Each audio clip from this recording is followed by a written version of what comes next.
Pak Gede berarti di Bali ya? Di kantor ya, Baru Pak?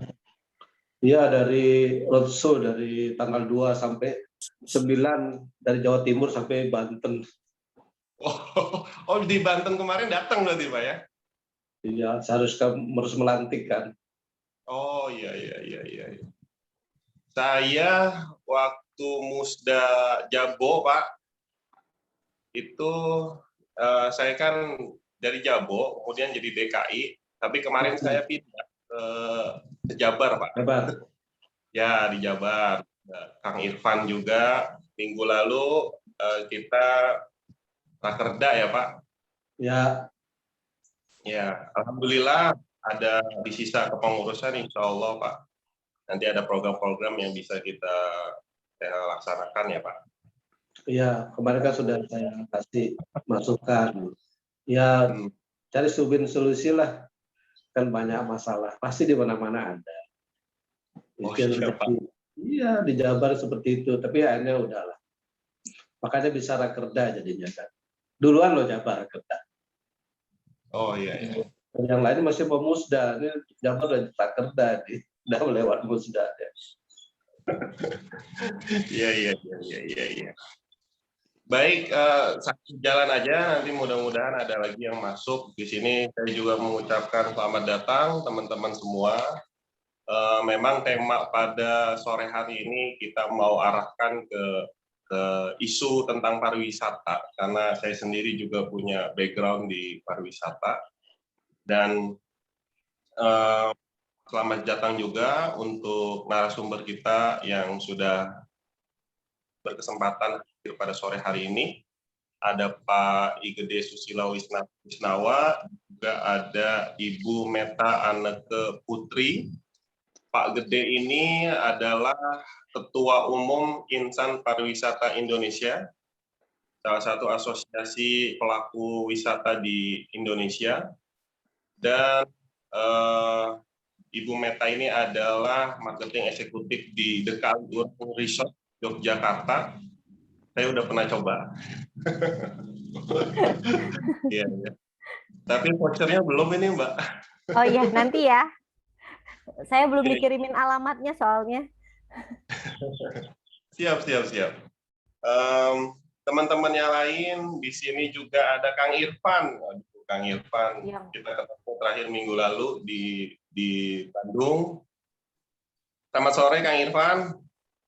Sehat sore, ya? Sore, alhamdulillah sehat, Kang Fauzi. Kumaha damang? Alhamdulillah, Kang. Ini khusus buat Kang Fauzi ini karena sudah japri. Saya biasanya Zoom. Kemarin Iyata juga nggak hadir. Ini diingetin kebetulan Kang Fauzi ini. Beruntung. Oh iya. Makasih ya, Kang. Sami-sami saling bantos Kang Fauzi. Ya. Pak Ketum sehat, Bu Meta, Daramang. Salam di Bandung. Saya mohon izin sambil kegiatan ngasuh Sabtu Minggu. Iya, Kang. Siap, Pak. Kerupuk kulit. Alhamdulillah juga ini ada Pak Sekjen ya, Sekjen IP. Mas Arief tadi juga nge-WA saya, terima kasih. Saya salam hormat karena saya langsung ke Pak Ketum ini, mohon maaf ya, Pak Sekjen. Tapi suratnya sudah saya sampaikan ke Sekjen. Iya. Siap. Sudah semuanya. Salam sehat dari Bali. Ya Pak, sama-sama semua. Dan teman-teman yang lain barangkali tidak bisa saya sebutkan satu persatu. Di sini juga ada teman saya di beberapa agent ya. Dan memang terus terang ini baru yang kedua ya Pak, kita berdiskusi di Prosper Institute ini. Kenapa? Sebelumnya saya ingin coba kenalkan dulu kenapa saya membuat ini. Karena memang memulai itu tidak mudah ya. Perlu yang penting kita lakukan dulu. Tapi insya Allah nanti waktu demi waktu saya berharap dan kita semua berharap hal-hal seperti ini menjadi hal yang positif tentunya untuk kemajuan dunia pariwisata. Karena kemarin di Rakerda IP pun saya mengusulkan bagaimana IP itu bisa muncul bisa muncul di media-media mainstream di Indonesia sebagai asosiasi yang menaungi banyak pelaku pariwisata. Dan saya juga pernah sempat bicara ke Kang Irfan, kenapa saya tertarik untuk masuk di kepengurusan IP Jabar, karena saya juga bergerak di media, saya ada media online urbanjabar.com dan urbantimes.id yang memang saya kelola sendiri. Bagaimana itu mungkin bisa juga dimanfaatkan untuk IP ketika ada rilis-rilis media atau Pak Ketum atau Pak Sekum rilis tentang rilis-rilis ya terkait dengan isu dunia pariwisata secara nasional, nanti saya juga bisa itu bisa digunakan sebagai tools-nya, Pak. Nah, kemudian untuk kita coba diskusi pada sore hari ini adalah terkait dengan isu terhangat, yaitu dampak larangan mudik Lebaran di tahun 2021 terhadap dunia pariwisata tentunya. Karena beberapa informasi yang saya dapatkan di media terbaru, pemerintah Jokowi memiliki 2 alasan kenapa mudik ini harus dilarang kembali setelah di 2020 dilarang, di 2021 juga dilarang. Alasan yang pertama adalah untuk mencegah terjadinya lonjakan COVID lagi di masa bulan Lebaran. Kemudian yang kedua adalah untuk menjaga angka COVID yang saat ini trennya ini sudah menurun. Jangan sampai, karena melihat dari beberapa periode-periode sebelumnya di saat liburan Lebaran tahun 2020 terjadi peningkatan kasus COVID itu yang luar biasa, perharinya bisa 97% dengan angka kematian kurang sekitar 20-40%. Dan pada saat liburan panjang di bulan Oktober dan November pun itu terjadi peningkatan COVID. Begitu juga sama pada akhir tahun 2020 di bulan Desember itu terjadi peningkatan sekitar 70-an% perharinya. Itulah yang menyebabkan pemerintah juga memberlakukan swab antigen yang kita akhirnya Mbak Meta harus mundur-mundur terus ya, waktu itu tur langit sama Mas Eko juga ada nih di sini, Mas Eko. Oh, ada Mas Eko. Ya. Nah, kemudian ada data lainnya adalah pemberlakuan larangan mudik ini juga direspon oleh tentunya Menteri Pariwisata dan Ekonomi Kreatif, Bapak Sandiaga Uno, di mana ada angka sebesar 34 juta pelaku di dunia pariwisata yang terdampak, yang terpuruk karena pandemi ini, dan harapannya di libur Lebaran bisa mulai pulih, tapi ternyata harus terpuruk kembali. Angka-angka itu menjadi catatan untuk kita tentunya di pelaku industri pariwisata, apa yang harus kita coba perbuat dan apa yang harus kita lakukan. Salah satu, mungkin kalau saya pribadi kenapa saya membuat lembaga kajian ini adalah untuk mengkampanyekan supaya dunia pariwisata ini kembali normal dan kembali pulih.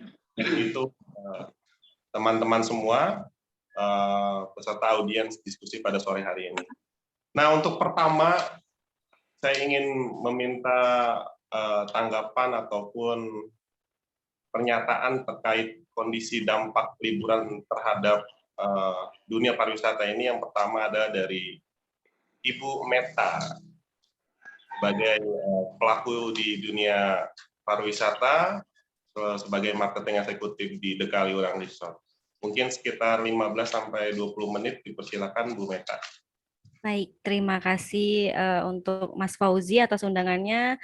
Salam kenal untuk Bapak IGD Susilo. Salam kenal untuk semuanya.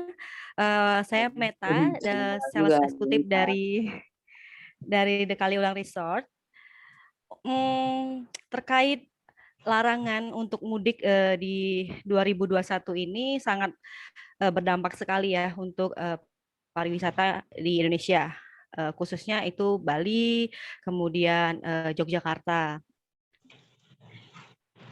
Pandemi ini udah hampir 1 tahun sudah terjadi, tapi kita berharap ada peningkatan untuk setiap tahunnya, yaitu peningkatan berkurangnya kasus COVID kayak gitu kan. Kemudian untuk di Yogyakarta saja, ini untuk kasus COVID-nya udah semakin menurun. Karena diberlakukannya kemarin PSBB, kemudian pembatasan mikro secara kecil itu sudah dilakukan oleh Gubernur Yogyakarta dan Gubernur DKI Jakarta, Gubernur Jawa Tengah. Seperti halnya sekarang ini, pariwisata di Yogyakarta ini sangat berdampak bagi perhotelan ya Pak, khususnya saya. Ini semenjak tahun 2009 itu awal COVID sekali, semua perhotelan itu pada tutup. Semuanya tutup. Ada beberapa yang buka dan ada beberapa hotel itu membuat karyawannya itu dirumahkan. Termasuk saya sendiri itu saya waktu di The Ritz Yogyakarta itu awal sekali April kita awal COVID sekali itu semua tamu itu tidak ada sama sekali di dalam hotel itu dan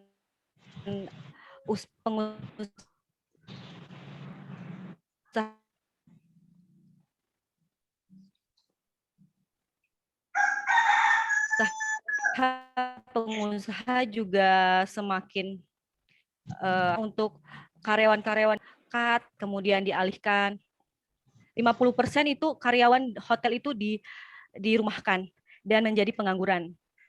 Terutama itu di daerah perkotaan. Sama sekali tidak ada pariwisata atau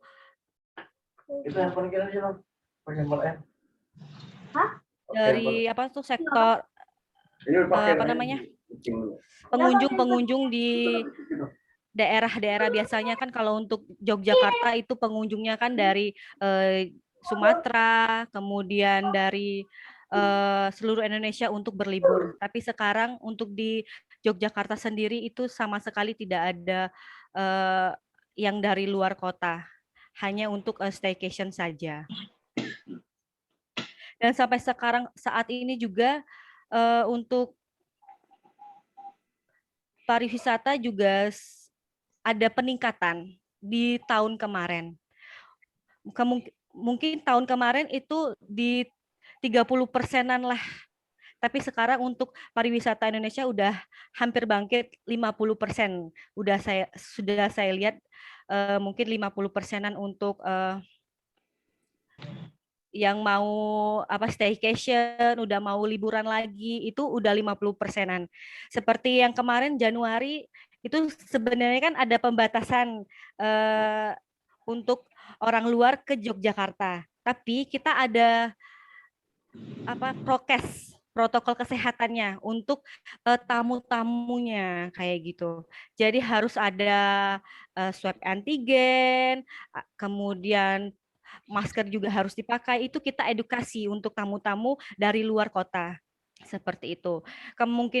Kemarin juga ada kita ada setiap hotel itu ada sertifikat CHSE, itu harus ada dari semua hotel. Agar apa? Agar tamu kita itu tetap nyaman, agar tamu kita itu tahu ini hotelnya sudah bersertifikat CHSE dan itu bisa kita bisa kita jadikan modal untuk menggait tamu-tamu kita yang dari luar kota untuk safe dan healthy seperti itu. Tapi kalau sekarang tamu-tamu biasanya cenderung ke tempat-tempat yang terbuka seperti alam untuk lebih fresh lagi untuk mereka berliburan seperti itu. Biasanya kalau yang dari luar itu mencari, misalnya dari Jakarta itu mencari tempat yang lebih fresh seperti yang hutan-hutan atau area-area alam seperti itu.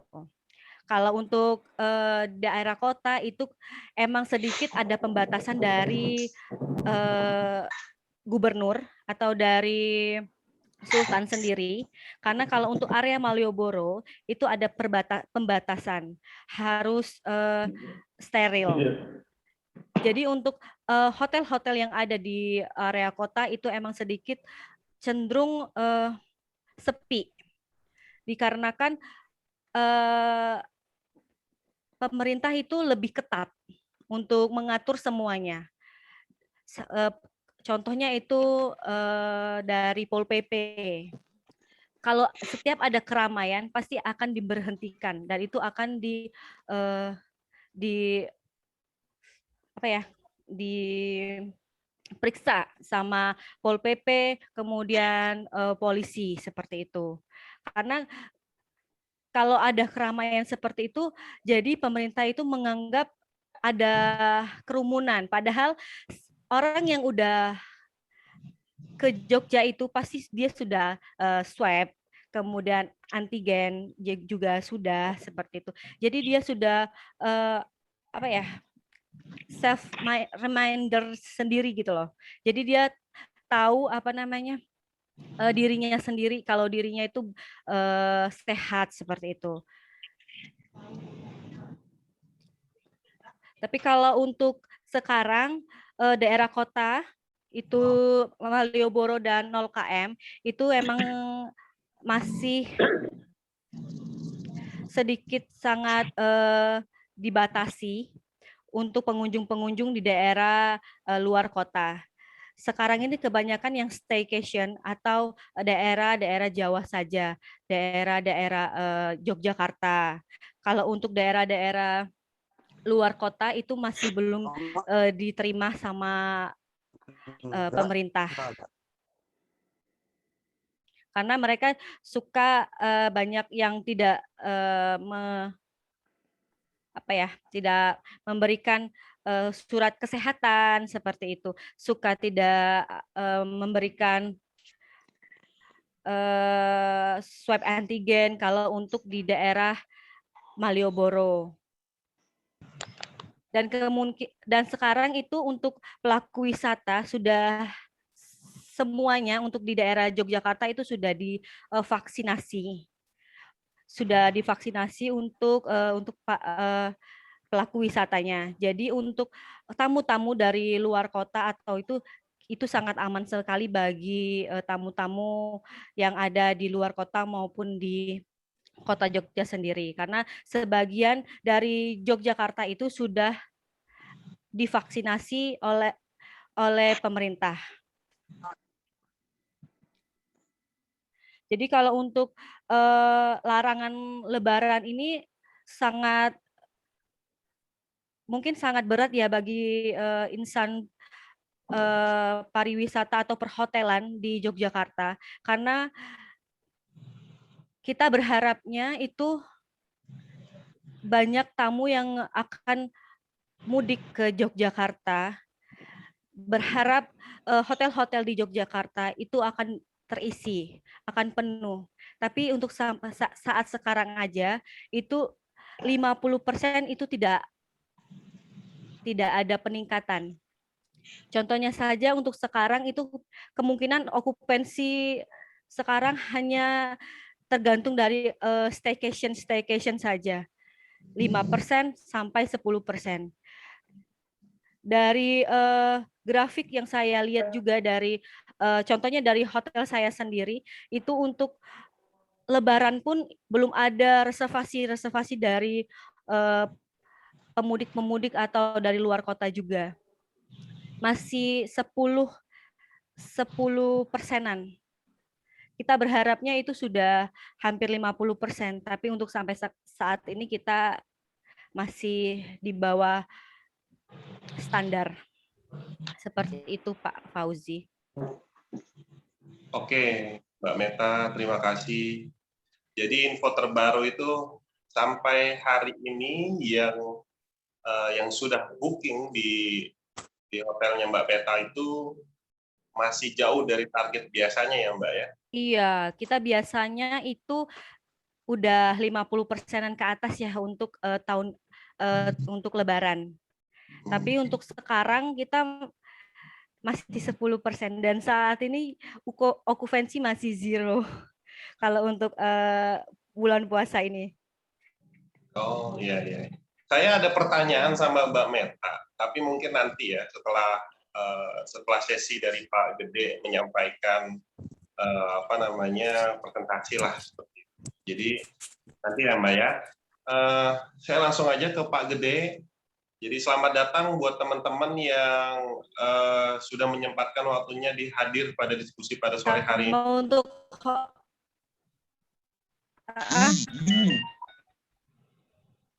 Ya Mbak. Boleh. Oke, siap-siap. Oke, saya lanjutkan dulu ya. Selamat datang buat teman-teman semua yang baru masuk, dan kita sudah mulai sesi ini kurang lebih sekitar 15 menit yang lalu. Terima kasih atas kehadirannya.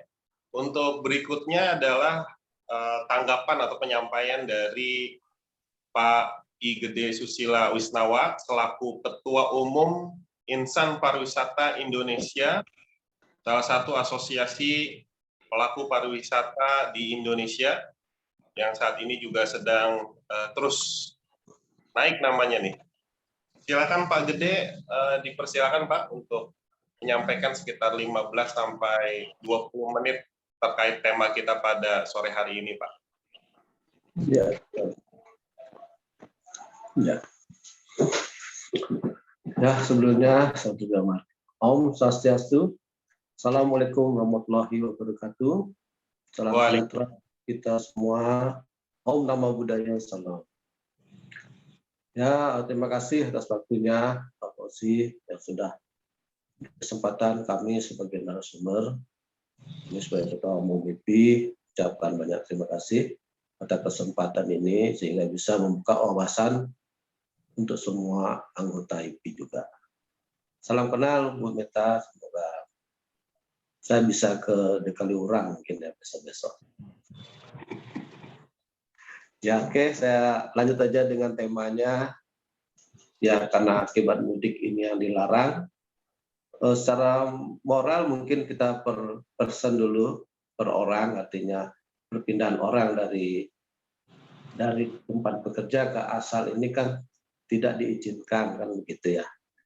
Jadi yang dampaknya sangat luar biasa karena setahun lalu sudah tidak ada mudik, mereka berharap di tahun ini ada mudik. Dan sudah dipersiapkan sedemikian rupa, ternyata tidak juga terjadi. Dan dampaknya luar biasa secara moral, mereka ingin bertemu, tidak lagi jadi. Jadi harapan kami mudah-mudahan di Idul Adha itu kebijakan ini bisa dirubah sehingga pada Idul Adha bisa mudik. Itu harapan kami dari insan pariwisata selaku yang memantaulah keadaan di lapangan.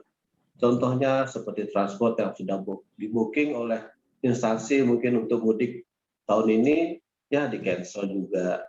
Kan seperti itu jadinya. Kemudian juga yang jadi masalah di bagian transportasi adalah yang berpengaruh sekali ke transport adalah kredit. Nah, di mana sekarang ini kredit ini sudah normal kan untuk pembayarannya. Nah, ini berdampak juga kepada pelaku pariwisata khususnya transportasi yang memang ada racing atau apalah sepertinya. Nah, itu yang perlu kita pikirkan bersama. Itu dampak-dampak yang terjadi. Kemudian lagi dengan adanya ini yang jelas yang paling mati dalam situasi kondisi COVID ini adalah pariwisata. Dan pariwisata itu adalah seluruh, seperti insan pariwisata Indonesia itu berarti keseluruhannya, ya dari pelancongnya, dari pebisnisnya, travelnya, hotelnya, restorannya, objek wisata, oleh-oleh dan lain sebagainya itu terdampak sekali, dan itu betul-betul fatal. Kenapa saya katakan fatal? Sebagian besar pelaku pariwisata itu alih profesi.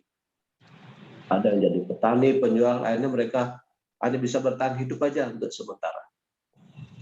Nah, itu yang terjadi saat ini, sehingga betul-betul dampaknya luar biasa, karena pariwisata itu menyangkut keseluruhan vital lah.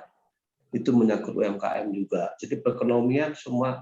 Kalau pariwisata macet, seperti contoh lah waktu kejadian di Bali, bom Bali, yang terdampak bukan masyarakat pariwisata aja, semuanya terdampak juga gitu.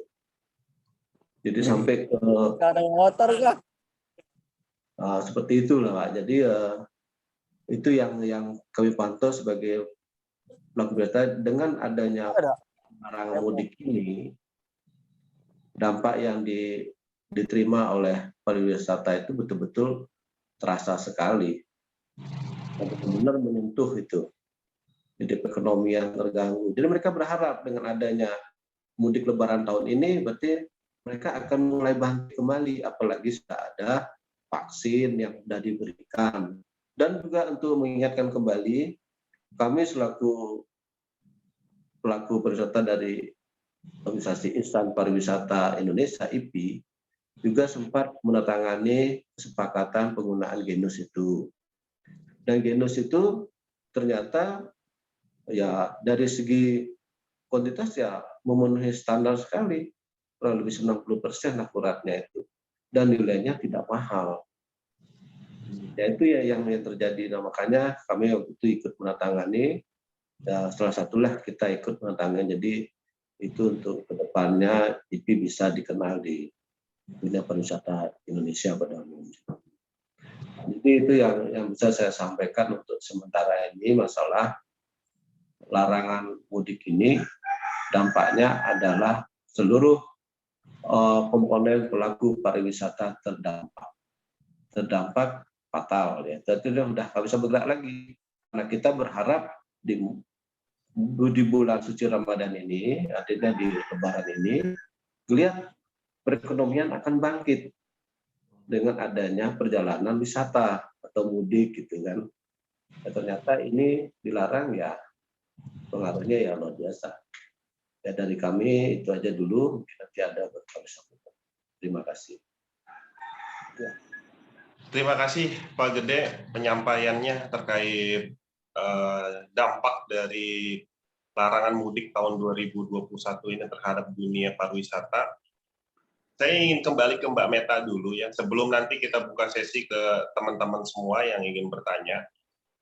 Kalau kondisi okupansi itu nggak juga naik, lalu apa yang harus dilakukan oleh perhotelan atau Mbak Meta sendiri yang ada di hotel?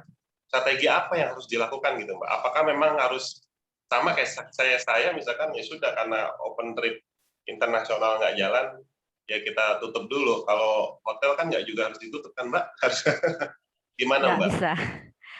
Kalau kita sekarang kan sekarang mainnya roomnya kita sama sekali okupansinya zero ya, hampir zero lah, almost zero.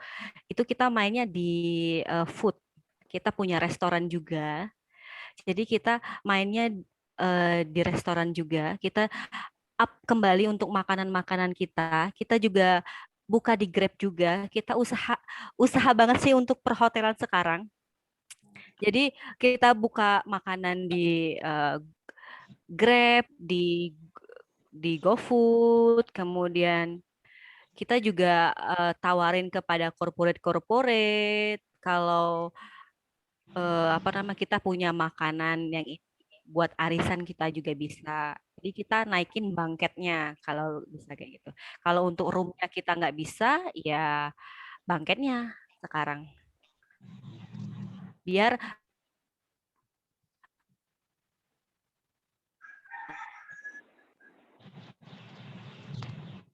hotel itu tetap jalan. Kalau kita hanya mengandalkan rumah. Oke, baik, Mbak Neta. Tadi agak kepotong memang, tapi nggak masalah. Kemudian saya ke Pak Gede, Pak. Ini kondisi terbaru kalau ngomongin Bali ini, Pak ya. Kalau ngomongin Indonesia, pariwisata Indonesia ini kan memang salah satunya Bali ya, Pak. Yang menjadi ikonnya pariwisata Indonesia di mata dunia. Bagaimana kondisi terbaru, Pak, di Bali? Ya, baik. Kondisi terbaru ya seperti saya katakan tadi. Jadi Bali ini yang paling terakhir lah, mungkin Jogja sudah pulih kemarin itu, sudah mulai ada geliat pariwisata. Kalau di Bali belum, masih mati sekali. Tidak bisa tuh. Cuma domestik yang masuk hanya berapa, 1-2 perlen. Ya juga kendala dengan rapid test lah itu segalanya kan. Situasi sudah sulit. Mereka ingin bepergian dengan biaya murah. Nah, dan kan dibentuk dengan rapid test yang termasuk cukup mahal juga. Nah, seandainya memang genus itu bisa diberlakukan di penyeberangan atau di mana, mungkin antusias untuk bepergian tuh ada, mungkin punya uang 1.000 ya bisa dipakai, ada sisa lah untuk habis pakai genus itu ya, genus kalau nggak salah 30.000 ya, dari tadi awalnya 10.000 naik 20, sekarang 30.000 untuk pesawat. Tapi nggak tahu untuk penyeberangan darat berapa. Nah itu yang perlu saya sampaikan, misalnya itu dilakukan di semua sektor, artinya di semua pintu-pintu masuk wilayah antar pulau seperti dari Jawa ke Bali, ya itu digunakan dengan genus yang mungkin lebih, satu genus itu tidak membuat kita sakit. Ya, hanya dengan tiupan aja kita sudah bisa mendeteksi kita kena. Dan apa sih kata Mbak Meta itu benar, bahwa orang yang bepergian itu mereka tuh pasti sehat. Nggak mungkin orang sakit yang bepergian. Logika aja. Udah sakit lo ngapain nggak pergi kan begitu ya.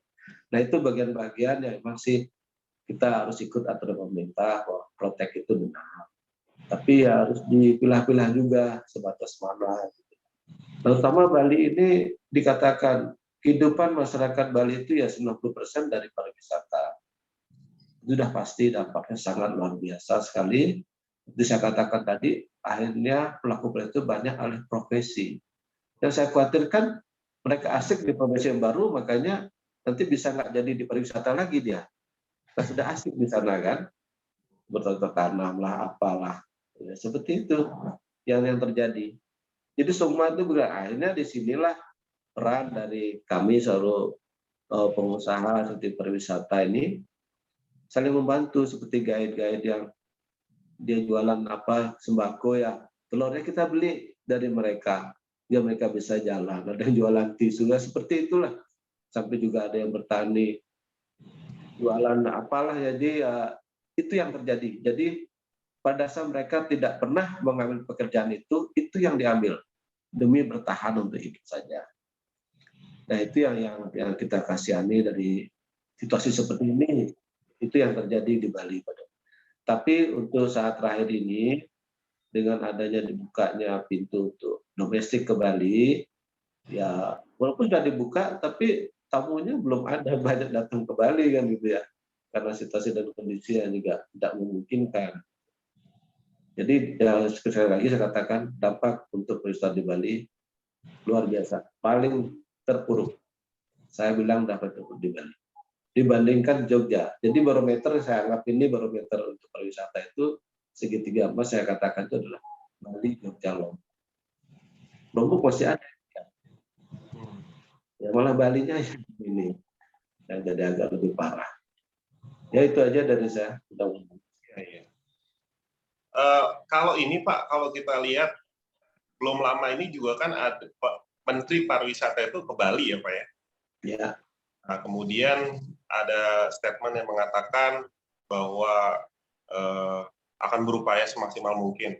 Terus ada nggak sih Pak bantuan-bantuan khusus gitu kan? Karena memang yang paling, ya kalau Bapak bilang tadi 90% orang masyarakat Bali itu bergantung pada industri pariwisata, artinya ini sangat memprihatinkan gitu Pak. Lalu apa yang mungkin Bapak pasti tahu gitu, Menteri itu atau misalnya pemerintah itu apa yang dilakukan oleh pemerintah untuk menyelamatkan teman-teman di Bali gitu Pak? Jadi begini ya, ini saya katakan lagi, pariwisata itu dalam artian termasuk itu dalamnya UMKM juga. Jadi Kementerian Pariwisata kan juga bukan UMKM juga ada. Jadi pengusaha kerajinan termasuk juga di dalamnya rumah tangga. Jadi kalau di Bali itu tidak bisa hidup dengan satu pekerjaan. Contoh seperti pegawai negeri, sorenya dia bisa bawa taksi, untuk tamu. Jadi seperti contohnya. Jadi dua pekerjaan yang diambil di Bali itu nggak bisa hidup di tempat. Nah, jadi kembali dengan dampak itu dari apa nih disampaikan oleh Pak. Memang itu sesuai dengan aturan jadinya mana-mana yang pantas mendapatkan itu yang perlu juga kami masih perlu kami ketahui juga siapa saja yang menerima dari dampak dari pariwisata ini itu yang belum jelas. Yang paling sudah jelas sekali gitu ya Pak. Seperti mungkin dari organisasi seperti Asita atau lainnya yang sudah diakui ya itu yang mungkin masuk ke sana. Dari sana mungkin baru bisa disalurkan. Tapi secara umum siapa yang bergerak di pemerintah yang memang sudah yang terdaftar ada istilah linknya di sana silakan masuk di sana baru dapat seperti itu Pak. Baik. Terima kasih Pak Gede dan Mbak Meta, dan ini juga masih ada teman-teman yang lain yang barangkali mau bertanya atau berpendapat atau apapun dipersilahkan. Kita buka sesi untuk berdiskusi bersama teman-teman yang lain.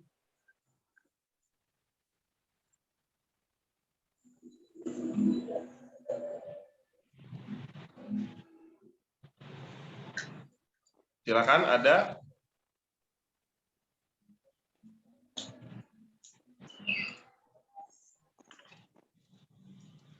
Oke, kalau belum ada, saya coba lanjutkan dulu ya.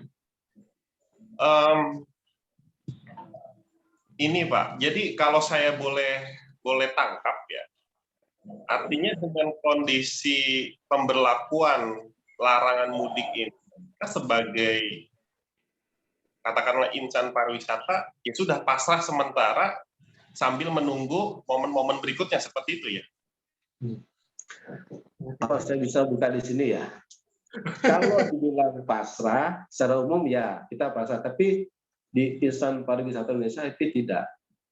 Kita membuat gerakan seperti adakan farm trip lah, apalah yang kita jalankan itu kan juga membantu. Kan seperti itu. Jadi kemarin ada rakerda itu kan setidaknya juga membantu perjalanan, ada tamu, ada ini kan teman-teman bisa. Ya, seperti itu. Kalau itu dari IP ya, kalau IP bilang masih bergerak mereka, tetap semangat. Dari oleh untuknya masih jalan gitu Pak. Iya betul Pak. Ini ada pertanyaan masuk nih di chat. Saya bacakan dulu. Dari Kang Yana Bungsu, izin bertanya, dengan ada kebijakan yang berubah-ubah dari pemerintah, akankah dunia wisata segera pulih? Hanya hitungan hari kebijakan kembali berubah. Nah ya ini menarik memang Pak.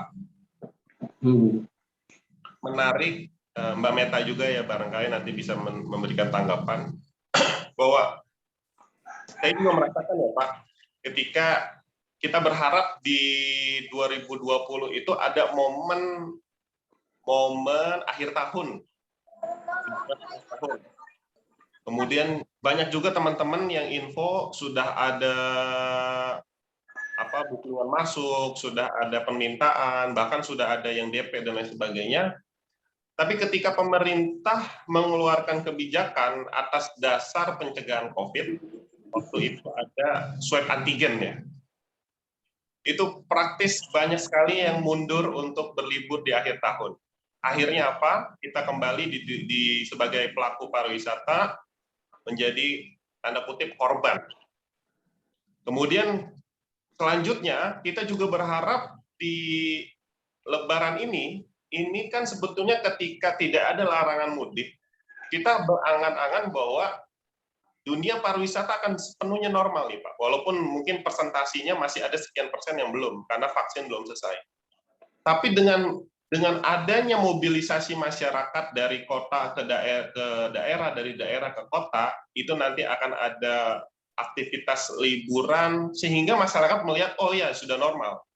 Karena pada faktanya pun di daerah-daerah, termasuk di daerah saya pun, masyarakat sudah menganggap ini normal. Mereka sudah tidak begitu takut dengan COVID, kemudian walaupun ya sebetulnya tidak boleh lengah dengan tidak mengikuti standar protokol, tapi faktanya masyarakat banyak yang nggak memakai protokol juga. Nah, tapi ternyata pemberlakuan larangan ini juga mengagetkan kita. Yang tadinya kita berharap ini akan kembali pulih, ternyata tidak. Bagaimana kira-kira ini, Pak? Kalau dari pertanyaan dari Kang Yana itu selalu berubah-ubah, hanya hitungan hari, lalu apa yang kita harapkan nih? Nanti Mbak Meta juga bisa menanggapi. Silakan Pak Gede dulu dipersilakan. Ya, jadi begini ya. Apa yang dilakukan oleh pemerintah itu berubah-ubah itu karena memang situasi dan kondisi. Karena COVID ini yang berubah-ubah ya. Kita prediksi hari ini sudah bagus, ternyata di sini enggak. Ya itu yang membuat pemerintah juga bingung apa yang mau diambil dalam situasi seperti ini. Akhirnya muncul seperti tadinya tidak ada hujan, tiba-tiba mudik dilarang kan begitu ya. Itu salah satu contoh saja di mana bahwa pemerintah itu bergerak sesuai dengan situasi dan kondisi di mana kalau ini penyebarannya dan efeknya dari mudik itu adalah akan terjadinya penyebaran lagi COVID-nya, ya mau nggak mau ya pemerintah melarangnya. Ya efeknya ya kita menjadi korban juga kan begitu. Jadi ekonomi nggak jalan, semuanya nggak jalan lah gitu ya. Intinya seperti itu. Demi kita mengikuti aturan pemerintah untuk mengurangi COVID itu menyebar. Ya syukur-syukur setelah ini kebijakan itu bisa dirubah. Bisa katakan tadi, mudah-mudahan di Idul Adha mudik itu bisa jalan. Dan berubah, jadi bukan Idul Fitri, jadi Idul Adha aja. Jadi setidaknya meringankanlah sedikit atau kerinduan dari masing keluarga itu juga beban juga. Jadi itu ya bisa sampai seperti itulah, karena gimana lagi? Karena kita harus ikut peraturan pemerintah, berubah-berubah ya kita harus ikut, kalau nggak ikut ya kita kena kan gitu ya. Terus sampai ditegur, apalagi PNS-nya benar-benar dilarang sampai ada edaran segala itu kan udah. Artinya pemerintah sangat serius sekali menangani COVID ini, sehingga yang menjadi korban adalah kita selaku pelaku pariwisata ini. Ya mau gimana, jika tadi pasrah ya pasrah, mau ngomong apa lagi, kita ikutin aturan aja dulu. Ya mudah-mudahan lah kebijakan itu bisa berubah untuk Idul Adha besok. Baik, Mbak Meta, barangkali ada tanggapan? Kalau menurut saya sih pariwisata Indonesia akan segera pulih dengan adanya vaksinasi. Karena beberapa wilayah Indonesia itu udah melakukan vaksin. Mengapa pemerintah juga melarang untuk adanya mudik? Itu dikarenakan pemerintah berpikir di Indonesia itu disebar kayak gitu. Makanya pemerintah itu melarang untuk mudik agar orang yang ada di rumah itu tetap sehat seperti itu. Next, mungkin benar kata Pak Susilo, Idul Adha pariwisata Indonesia udah pulih kembali. Semoga vaksinasi di Indonesia tetap secepatnya ini dilaksanakan. Amin. Mungkin itu aja Mas Fauzi. Amin. Oke. Kita buka lagi pertanyaan, barangkali ada yang mau bertanya langsung, tidak di chat. Silahkan.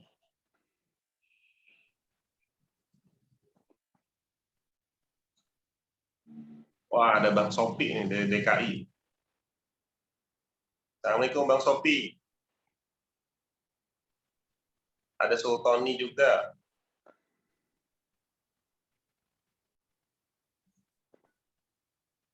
Tadi kalau nggak salah ada yang ngechat ya.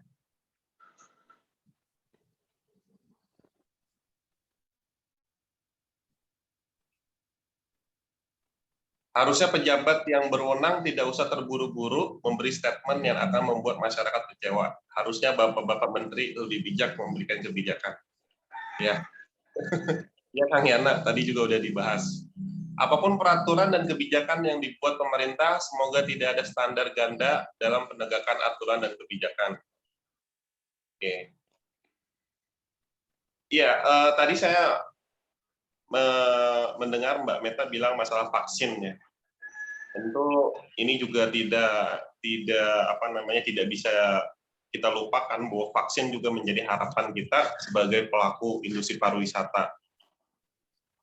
Harapannya ya ketika vaksin ini sudah berjalan secara masif, tentu dunia pariwisata akan pulih. Lalu sebetulnya gimana ya saya pertanyaannya? Tentu kan begini ya, kita sebagai insan pariwisata juga nggak diam ya Pak Gede, kita harus terus mensosialisasikan. Ketika misalkan Pak Menteri juga kan membuka ruang untuk internasional ya kalau nggak salah ya Pak ya, untuk bisa masuk walaupun itu dengan standar-standar khusus. Tapi yang jadi persoalan juga proses vaksinasi ini belum juga berjalan maksimal. Malah sekarang ada isu-isu adanya tarik ulur lah masalah vaksin itu, atau ada isu-isu yang ya wajar ya kalau ada oposisi dan pemerintah itu ya Pak, muncullah vaksin Nusantara, kemudian vaksin itu, ini di masyarakat juga kan beraneka ragam ini terhadap vaksin. Walaupun saya juga udah divaksin, alhamdulillah. Walau tinggal satu lagi di Mei saya ada jadwal untuk vaksin. Nah, bagaimana Pak atau Mbak Meta melihat? Tadi Mbak Meta juga udah bilang masalah vaksin, mungkin ke Pak Gede. Kalau teman-teman di industri pariwisata, apakah vaksin menjadi harapan kita atau justru itu yang membuat panjang harapan kita ya? Karena ada yang bilang vaksin selesai di 2023, vaksin selesai di 2025. Ini mau sampai kapan juga gitu Pak? Ada nggak Pak obrolan-obrolan atau diskusi terkait hal itu? Ya, kalau itu sih udah sering saya dengar ya, baik di media sosial juga ada. Ya, vaksin itu sebagai harapan. Artinya harapan apa? Karena kita sendiri pun tidak tahu COVID itu kayak apa sebenarnya, dari mana, benarkah sumber dari udara, benarkah sumber dari ini. Kita pun tidak tahu kan. Ya, jadi dengan ada vaksin kita berharap dengan ada vaksin itu ya kita bisa jauh lebih baik dan terhindar dari apa yang kita takutkan kan, seperti itu. Dan kembali lagi apa itu menjadi jaminan? Ya belum tentu 50-50 juga Pak. Karena seperti tadi ada vaksin Nusantara yang ditarik lagi karena yang diuji coba kemarin itu bermasalah kan begitu. Nah ini kan juga menjadi lagi berketakut kepada masyarakat lagi, ini gimana ini apa jadi prinsip percobaan lagi kan, seperti itu Mas. Di contoh juga vaksin yang masuk ke Indonesia kan bukan satu jenis, itu ada beberapa kan. Nah ada yang bilang vaksin ini lebih bagus, kok saya dapat vaksin yang ini. Nah ini juga jadi pro kontra di masyarakat, cuma saya nggak mau membicarakan itu lagi. Yang penting itu adalah vaksin yang tujuannya untuk menjaga diri kita. Ya jelas vaksin itu sebenarnya baik semua. Ya. Cuman cara dia masuk ke tubuh kita itu yang berbeda-beda. Ada yang pas, ada yang enggak. Ya itu kadang-kadang ada yang katanya bersuntik mual, ada yang enggak. Kan itu tergantung imun tubuh kita masing-masing kan. Ya dari saya itu dulu. Baik, Mbak Meta, barangkali ada tambahan terkait vaksin itu. Kalau vaksin itu ya kita berharap untuk vaksin seluruh rakyat Indonesia ya itu harus divaksin. Karena untuk dari pemerintah sendiri itu kita sudah dipermudah Kalau untuk dari insan pariwisata itu kita didaftarkan oleh hotel-hotel seperti itu. Tapi kalau untuk masyarakat awam itu biasanya ada SMS dari lawan COVID. Saya sering sekali dapat SMS itu untuk mendaftarkan kerabat atau nenek-nenek kita atau lansia itu melalui link. Saya nggak bisa ngelihat ini. Soalnya saya selalu dapat itu. Jadi kalau dari pemerintah itu sangat mempermudah kita untuk mendaftar vaksin ya. Saya baru aja dengar berita tadi pagi untuk di negara Israel itu sebagian warganya itu sudah divaksin dan itu diperbolehkan untuk sholat berjamaah di salah satu masjid di Israel. Berarti kan untuk vaksinasinya dari Israel aja itu merata. Jadi makanya dia membolehkan seluruh warga Israel itu untuk berjamaah di masjid itu. Kenapa di Indonesia belum bisa seperti itu? Saya sedikit bertanya-tanya sih untuk pemerintah pemerintah Indonesia karena belum merata kayak gitu. Seharusnya itu seharusnya pendapat saya sih ya, seharusnya misalnya daerah ini dulu kayak gitu untuk divaksin. Jadi ini udah steril. Jadi mereka bisa melakukan kegiatan seperti semula seperti itu. Tapi nggak tahu ini pemerintah vaksinasinya gimana, koordinasinya. Karena saya tadi pagi banget ngelihat berita itu jadi salut sama pemerintah Israel. Mereka sebagian itu udah divaksin untuk sebagian negara itu dan diperbolehkan untuk bersembayang atau sholat di masjid itu beramai-ramai kayak gitu. Dan itu ada harus ada kayak barcode. Oh ini kita udah vaksin seperti itu. Kalau belum ada vaksin mereka nggak bisa masuk di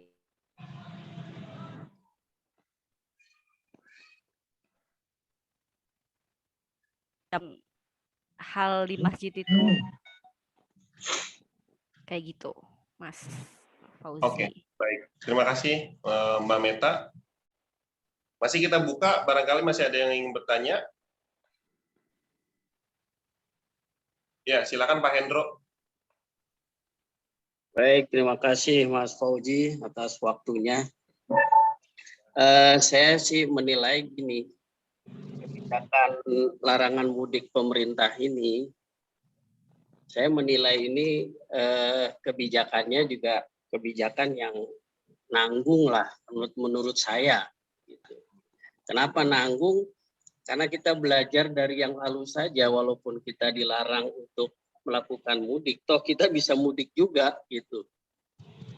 Karena di lapangan juga adanya sterilisasi, ya, penyekatan lain sebagainya di lapangan juga tidak terjadi karena memang di pemerintah daerah juga mungkin sumber daya manusianya tidak mencukupi, petugas yang ada juga tidak cukup, yang pada hakikatnya blong juga gitu.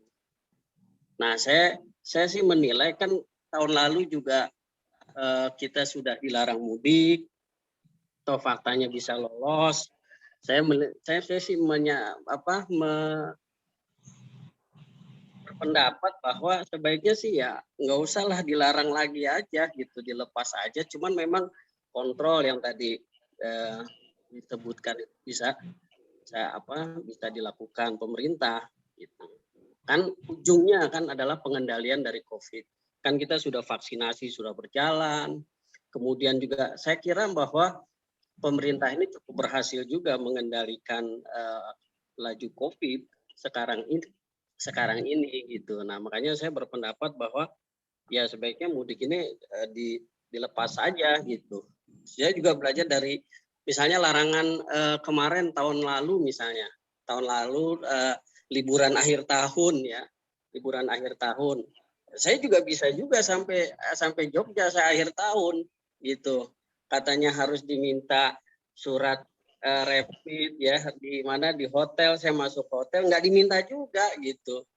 Jadi ya lolos-lolos aja gitu. Artinya baik pelaku pariwisata, pelaku ini tuh ya nggak tahu mana kekompakannya seperti apa dengan pemerintah. Yang terjadi adalah seperti itu. Nah, mungkin Pak Gede atau Mbak Meta bisa menjelaskan itu. Nih kompak nggak sebenarnya nih menyambut mudik dilarang ini, kompak nggak sih sebenarnya gitu. Itu aja Mas Fauzi. Ya Pak Hendro, terima kasih. Dari mana Pak? Dari kota mana Pak? Saya dari kota Depok. Oh, Depok. Wah, dekat sama saya. Iya. Barangkali Pak, ya terima kasih Pak Hendro atas ininya sekali pendapat. Mungkin Pak Gede mau merespon dari Pak Hendro tadi. Boleh. Ya, selamat sore Pak Hendro. Jadi apa dikatakan itu benar. Kalau mau walaupun dilarang juga tetap jalan. Ya, artinya saya katakan ini artinya bukan mudik ya, pulang aja dah gitu kan, seperti itu kebanyakan yang terjadi. Dan itu pasti akan terjadi dan saya yakin itu, saya nggak tutup mata lah. Itu pasti terjadi. Nah, apa seperti dikatakan di hotel tidak ada, Bu Meta sekarang pemilik hotel, apa benar tamunya diperiksa lagi, dimintain surat keterangan rapid test. Ya, kembalikan lagi. Nah, itu kan masing-masing hotel punya kebijakan sendiri, ya transportnya punya kebijakan sendiri, daerahnya di mana tempat-tempat itu emang tidak semuanya sama, tidak bisa satu gitu ya, pasti ada perbedaan-perbedaan. Nah kebetulan mungkin pada tepatnya yang hotel yang tidak dicek, ya lolos jadinya. Tapi kalau ada yang ketat seperti yang kata udah punya ACE ya pasti sudah sesuai aturan kan begitu ya.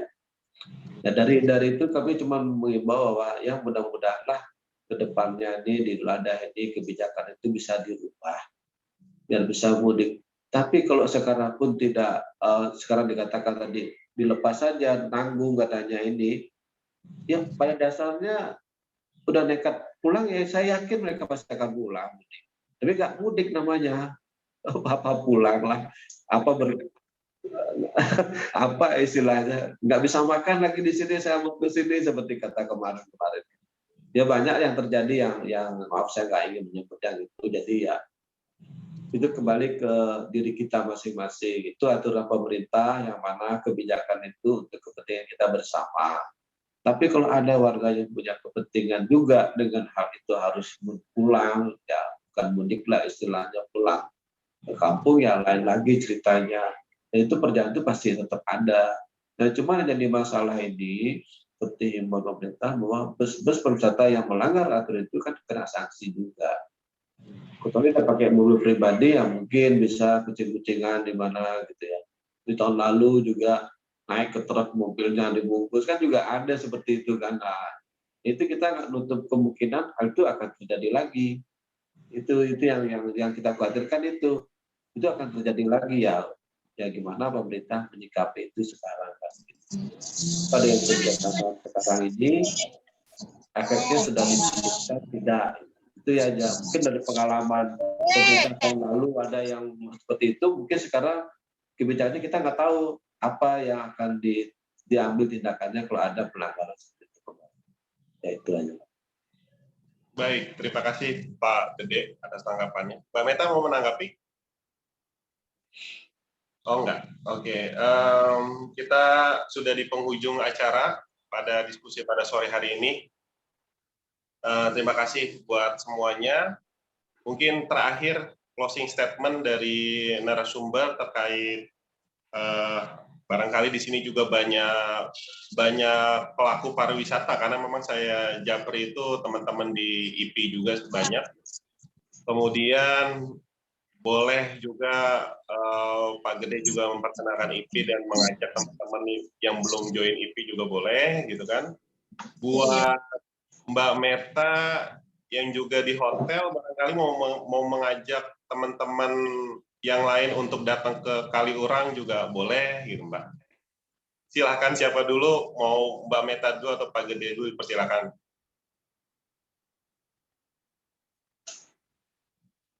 Mbak Meta dulu.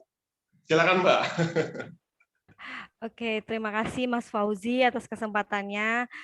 Untuk teman-teman yang lain, mungkin larangan untuk mudik Lebaran mungkin hanya sementara saja. Semoga pariwisata Indonesia itu akan pulih. Semoga vaksinasi juga akan tetap berjalan dengan baik. Jadi untuk pariwisata tetap lancar jaya. Dan jangan lupa kalau ke Jogja main ke tempat saya The Kaliurang Resort. Pak Susilo, kalau main ke Jogja mampir ke tempat saya ya Pak. Siap, siap. Kalau Mas Fauzi udah pernah. Oh gitu ya. Tinggal vouchernya aja. Oke, thank you ya Mas Fauzi. Makasih Pak Gede semuanya. Pak Gede, silakan Pak. Closing statement-nya Pak. Jadi harapan saya, nah saya mau nanya dulu Bu Meta ini sudah ikut organisasi apa aja ya? Nah, Enggak nih. Enggak. Belum ya? Belum saya Pak. Kalau itu enggak, berarti nggak usah deh saya support ke Kaliurangnya kalau. Ya udah saya ikut deh. Boleh nggak? Daftarnya di mana? Nah, nanti kan ya. Jadi ya sekedar itu. Jadi sama saya begini, ya kita sikapi dengan bijaklah apa yang sudah diputuskan oleh pemerintah, itu juga demi kebaikan kita semua, walaupun itu memberatkan buat kita di dunia pariwisata sama insannya ini yang betul-betul terpuruk sekali akibat larangan ini ya. Larangan ini banyak sekali pengaruhnya sehingga menjadi beban buat kita semua di dunia pariwisata ini. Nah, walaupun begitu tetap semangat dalam artian kita legowo lah menerima keputusan pemerintah. Mudah-mudahan di Idul Adha itu kebijakan itu sudah berubah, artinya boleh mudik. Ya dengan catatan seperti kata tadi itu vaksinnya sudah jalan. Ya memang beda vaksin mungkin di Israel sama di Indonesia. Saya wilayahnya kecil, Indonesia ini luas sekali, mana yang mau dikasih, mana yang agak sulit juga itu. Jadi ya pemerintah juga sulit mengatur wilayahnya yang luas Indonesia ini. Jadi ya cuma kita berharap semua bisa divaksin dan bisa jadi normal kembali. Artinya bukan normal, kita berani bergerak. Kalau dipastikan PD-nya itu ada, artinya, oh saya divaksin, saya sehat. Nah, tapi kita nggak tahu, ada juga katanya informasi saya dapat, sudah divaksin kena. Nah, ini juga yang jadi persoalan baru ya. Cuma itu saya nggak mau bahas lagi ya. Nah, jadi dari saya selaku Ketua Umum Insan Pariwisata Indonesia, ya saya lagi mengucapkan selamat menjalankan ibadah puasa buat teman-teman yang merayakannya, yang melaksanakannya. Maaf. Jadi pada kesempatan ini juga kita sampaikan, mari kita dukung apa yang sudah dilakukan oleh pemerintah untuk memutus mata rantai COVID ini dengan tidak mudik, dalam artian biar tidak keluarga kita yang di rumah kena, apalagi ya ibu kita yang sudah berumur yaitu yang rentan kena COVID. Jadi ya kita ikuti himbauan pemerintah. Tapi kita berharap Idul Adha bisa mudik. Itu juga himbauan pemerintah juga. Kalau pemerintahnya menyetujui apa yang kita sampaikan hari ini, mudah-mudahan didengar sama pemerintahan. Semoga dipikir kembalilah atau dicari solusinya bagaimana biar mudik itu tetap berjalan di tahun ini sehingga mengurangi beban dari masyarakat sendiri. Mental itu kan setahun sudah nggak pulang lagi, tidak pulang kan, kerinduan kepada ya kampung halaman, keluarga itu kan juga berpengaruh juga ke kesehatan kita. Jadi itu dari kami, semoga apa yang saya sampaikan ini kalau ada kurang saya mohon maaf ya, bermanfaat bagi kita semua. Terima kasih. Amin, amin, amin.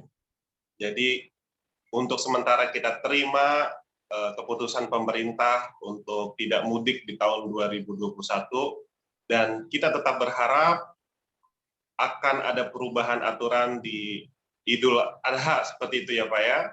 Dan juga kita berharap semoga vaksinasi nasional segera selesai sehingga dunia pariwisata terus pulih. Buat teman-teman di insan pariwisata, terus semangat, terus bergerak, terus bersosialisasi untuk pariwisata pulih di waktu yang akan mendatang. Terima kasih buat Pak Gede, terima kasih buat Bu Meta, Mbak Meta yang sudah menyediakan waktunya pada kesempatan sore hari ini, walaupun serba banyak kekurangan, dan saya juga minta maaf sekaligus saya belajar dengan Pak Gede, dengan Mbak Meta, karena banyak hal yang harus saya pelajari di dunia pariwisata. Terima kasih Pak, Ibu, dan serta semua teman-teman audiens yang sudah bersama kita di 1,5 jam lebih ini. Semoga apa yang kita bicarakan ini bisa bermanfaat tentunya secara khusus untuk dunia pariwisata ke depan.